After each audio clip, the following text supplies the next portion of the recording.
Bonsoir à tous, j'ai mis mes oreillettes, mes AirPods. Bon, vous avez remarqué drapeau allemand en l'honneur de maman, euh, pour sa ville de naissance, pour son pays de naissance et pour sa nationalité de naissance. Et derrière, évidemment, le drapeau français, ça va de soi. Bon, hier, grosse invitation de Singapore Airlines. Merci au staff de Singapore Airlines, merci à la direction, merci à toi Sophie pour cette visite à la fois de votre nouveau lounge et de cet A380 qui vient exceptionnellement pour la Coupe du Monde du rugby, pour rapatrier dans leurs pays respectifs à la fois les supporters australiens et les supporters néo-zélandais, je crois, ou je sais plus qui. Voilà. Enfin bref, modularité. Donc, les supporters rentrent chez eux, ceux des équipes qui se sont fait éliminer. Bon, les Français, ils rentrent en voiture ou en train. Et bon, et les autres, ils rentrent en avion. Donc, Singapore Airlines a positionné 7 A380 hier et le positionnera encore dimanche. Voilà. Ça fait plaisir. À 3,80, je vais en parler. Je vais d'abord parler du lunch, de l'arrivée, de tout le truc. Alors hier, c'était un jour très spécial parce qu'il y a des alertes à la bombe. Je ne vais pas parler du dispositif de sécurité qui a été renforcé au sein de l'aéroport par ADP et évidemment par les forces de sécurité. Par contre, on a été contrôlé plusieurs fois, fouillé plusieurs fois. Je vais pas m'étendre là-dessus parce que c'est de la sûreté, mais sachez que c'est chaud et que c'est... voilà, ils font attention. C'est à l'aéroport, même dans l'aéroport, voilà. Donc après tous ces passages de sécurité, même s'il y en a eu d'autres après, arrivé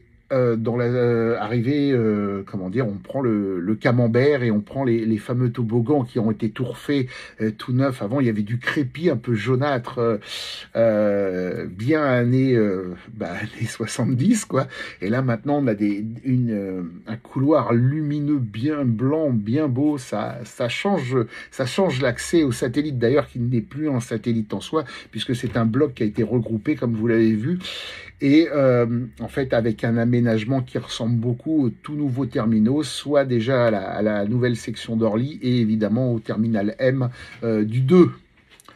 Les portes M et N, là, les grosses jetées. Ah, c'est bien parce que déjà, un, c'est propre, deux, c'est le plus grand centre commercial français, hein, c'est là où se vend majoritairement tout le luxe.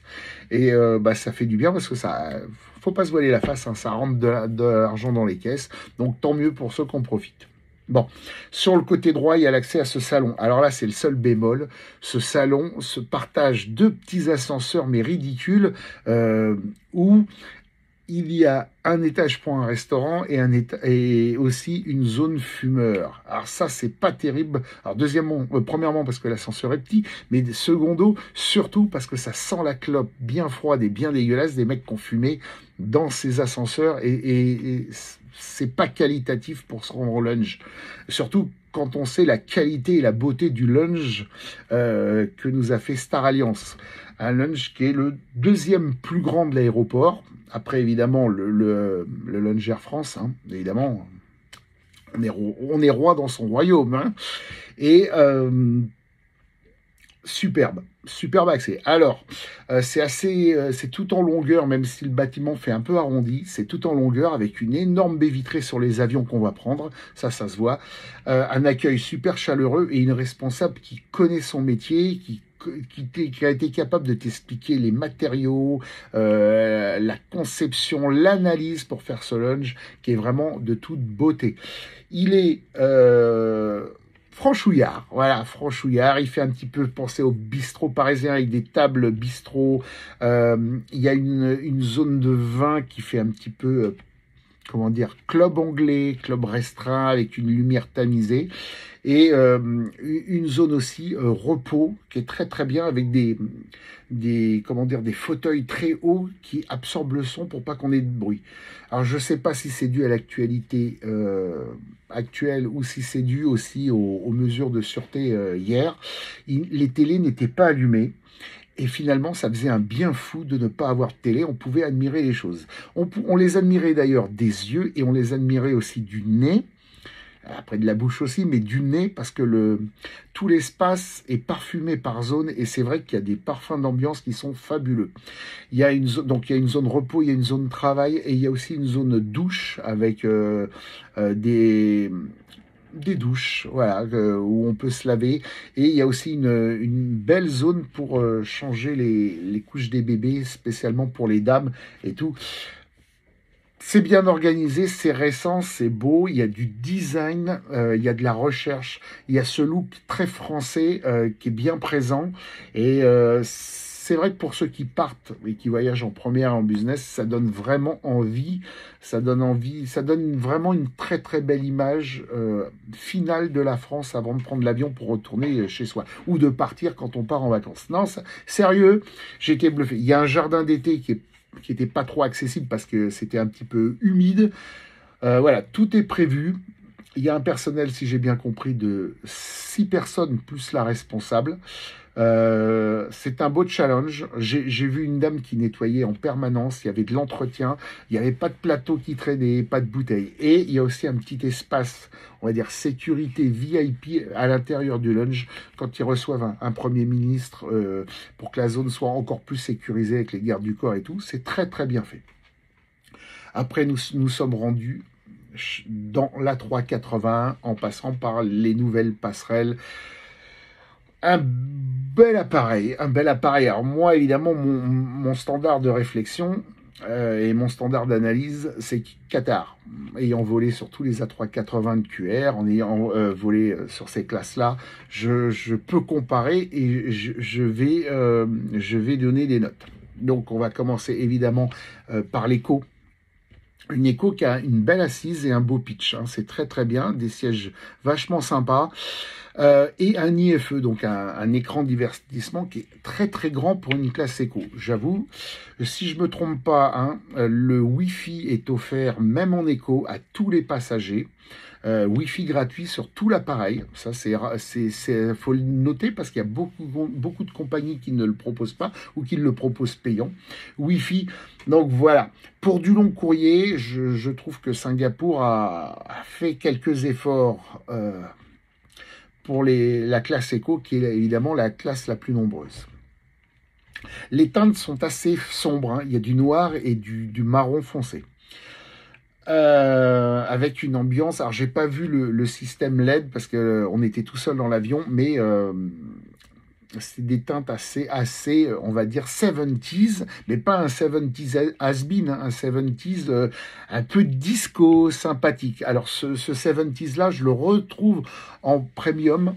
Alors c'est vraiment une classe qui m'a agréablement surpris. Le siège est bien, on a 130 degrés d'inclinaison, USB-A, USB-C si je me trompe pas. Alors il y a en dehors des teintes marron et noires, il y a un peu de orange. Ça fait penser à une Citroën Visa dans les couleurs, mais tout en étant distingué. Le ciel est de Zine, si je me trompe pas, le siège très très très bien. C'est une classe, sincèrement, que si on a un petit peu plus de budget que l'éco, qu'il faut impérativement se prendre. Parce qu'il y a vraiment un gap concernant la qualité et surtout l'espace pour s'allonger qui est supérieur à l'éco. Et je pense que Singapour a vraiment bien ciblé cette classe-là. Alors il y a des compagnies qui s'en privent, hein, mais je trouve que c'est un produit, entre guillemets, d'appel qui est un petit peu supérieur à l'économique et qu'il faudrait prendre. Voilà, ça c'est vraiment un bon produit, c'est une bonne intelligence et il y a vraiment une différence, une amélioration qui est visible, qui est perceptible. Et sur un vol de plus de 11 heures, je pense que ça doit se ressentir dans le confort passager. Très très bien.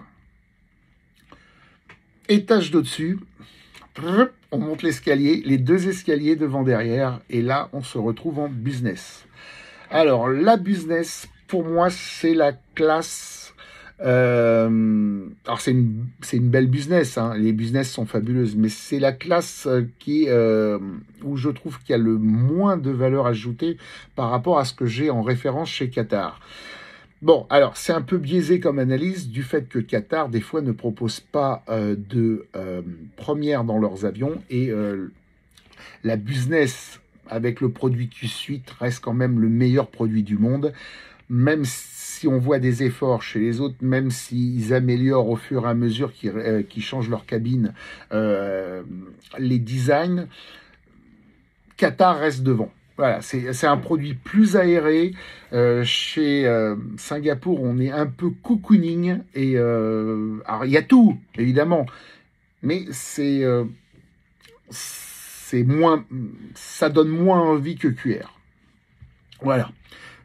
Encore une fois, c'est biaisé du fait que chez Qatar, le produit business est quasiment équivalent au produit première quand il n'y a pas de première dans l'avion. Le système de lit Q-Suite, le système de lit, on ne le retrouve que sur la première sur Singapour, alors qu'on l'a déjà en business chez Qatar quand il n'y a pas de première. Donc, c'est le classement Skytrax. Hein. Voilà, mais bon, Singapour, c'est bien. Et après, il y a eu la première. Alors, la première est plus spacieuse, plus aérée, et c'est vrai que là, sur ce point de vue-là, je trouve que la première est équivalente à Qatar. À Qatar Airways. C'est un beau produit. Alors, évidemment, chez Qatar, on est plus sur les teintes, comment dire, grises et Bordeaux, un petit Bordeaux quartier, quoi, bien sympathique. Il y a quand même un code de luxe qu'on retrouve pas chez Singapour du fait que leurs teintes sont assez foncées avec du beige, encore une fois, du marron et du noir. Voilà. Le produit est vraiment bien. Il est ultra modulable, c'est-à-dire qu'on peut même, on peut avoir 2 lits et tout. Bon, c'est une vraie première, voilà. Donc, en fait, sur cet appareil, les 2 classes qui m'ont vraiment bluffé, c'est à la fois la première, puisque c'est la première, et c'est vrai que tout est fait pour que ça soit la première, et la premium, qui est finalement la première de l'éco. Voilà, très bon produit, très bons avions, et c'est vrai que la chronologie depuis le lunch, c'est agréable et ça donne envie de prendre cette compagnie. Alors, j'ai pas de notion de tarif parce que c'est vrai qu'on n'en a pas parlé et puis que la 380 vient exceptionnellement en fait. Donc, il faudrait revisiter 350 et 777 pour ce... Mais on est sur des standards similaires, même si le 777, évidemment, au niveau confort sonore, est évidemment moins bon que le 380 et encore moins bon que le 350, qui reste le vrai meilleur produit actuellement sur le marché. Donc voilà, après nous nous sommes rendus avec l'équipe d'ADP, l'équipe de la com, bon, que je présente plus puisque je les connais bien, nous sommes rendus au point de décollage et je vais traiter prochainement toutes ces photos, les photos de l'intérieur et tout, et je les mettrai en partage. Voilà, c'était une bonne matinée qui était inquiétante de par les mesures de sûreté, mais aussi une météo qui était inquiétante et qui finalement s'est bien améliorée. Il ne pleuvait plus et on avait quelques rayons de soleil pour le départ de cette A380 qui reviendra encore dimanche, assez léger. Voilà, merci. Singapour, petit gift. Le parapluie, désolé Sophie, je peux pas le présenter parce que comme il pleuvait grave, Cathy me l'a déjà pris et elle est très contente de ce nouveau parapluie. Ça en fait un plus dans la collection, mais elle me l'a pris tout de suite. Alors je remercie Singapour pour leur petit cadeau. C'est beau les décos. Regardez ces textures-là, voilà. C'est un peu ces ambiances-là qu'on retrouve un peu dans l'avion, des couleurs d'automne en fait, des couleurs de saison. Merci pour... Bon, c'est des tout petits cadeaux, mais ça fait plaisir, voilà. C'est visible. Donc, j'ai une petite bougie aussi, ça. Bougie parfumée. Alors, si j'ai la même odeur qu'au lunch, ça, je vais être ravi. Petite bougie parfumée. Petite clé USB bien sympathique. Petit stylo aussi bien décoré. Alors, tout reprend évidemment la charte. Hein. Et j'ai... qu'est-ce que c'est? Ah, je crois que ça, c'est un adaptateur... j'ai pas vu, c'est une trousse en fait, je l'ouvre devant vous, trousse Singapour avec exact, c'est des petits adaptateurs, attends, je remets mon truc, des petits adaptateurs de pays pour le courant, voilà. Bon, en tout cas, USB-A depuis le salon et dans l'avion, ça c'est bien. Wi-Fi gratuit, c'est très bien.